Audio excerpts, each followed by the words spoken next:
ko ba't ganto? Ginaganapan ko lang na natural, tsaka inagapan ko na mautal nilawan. Sinugal ginapang minahal, katagalan natutunan ko rin tumagal. Tsaka alam ko naman na inaabangan na sanang tabangan yung papakawalan para di naabangan. Kaso nga lang pala pa naman ang alabang kinalakihan na galingan ng galingan, kaya nakasanayan ko makabuo na madiin. Di ko na malayo na malayo na malayo na palayo, narating matay ako na pailing. Mga naniwala di ko pwede biguin, di ko pwede pakitaan na bitin. Mga tingan na kalang busugin ko pa din kahit kabisado na kalitiin. Alam ko na may mata na nagbabantay kung paano ako sasablay. Matyagang nag-aantay kung kailan ako tatamlay at lalaylay. Yung mga laway na makita ako na mahina, umay na manira, ngalay na manghila. Kasi nga walang pinakitang hindi pa matay.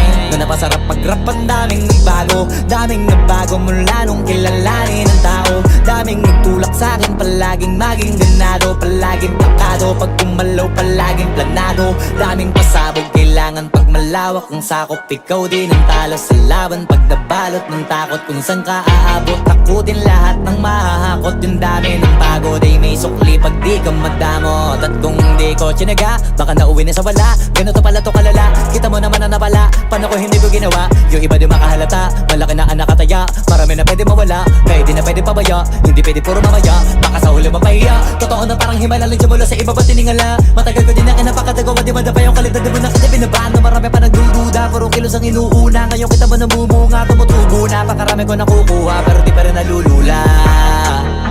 Tas sa ugali wala pa rin binago, tao pa rin pag umaharap sa tao. Pero pag usapang rap pa, iba ko literal na may bago kong naabangan sa tuwing may ilalabas na bago. Yan ang ginawang pambawi sa nakikinig palagi, para mas lalo sila ganahan.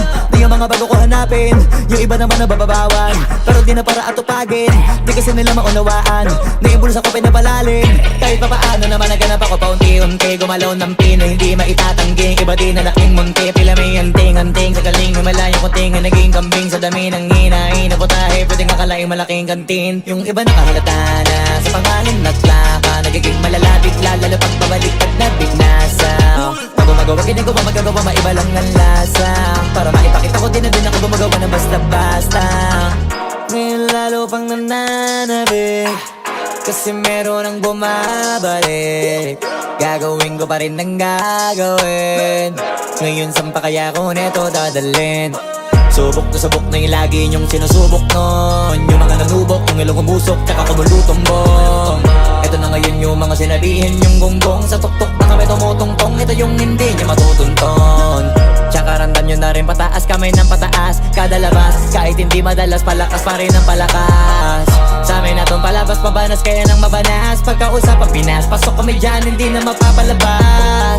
Huwag ka na magtaka ba't nangyari at papano, kasi kitang-kita nyo naman malinaw pa sa klaro. Sarili na lang ang tinatalo, oo wala nang iba halata. Kasi nga nung yung uso na iba, o diba yung iba na bura. Nabago, yan ang ginawang pambawi sa nakikinig palagi, para mas lalo sila ganahan. Di yung mga bago ko hanapin, yung iba naman nabababawan, pero di na para atupagin. Di kasi nila maunawaan, naimbulsa ko pinapalalim.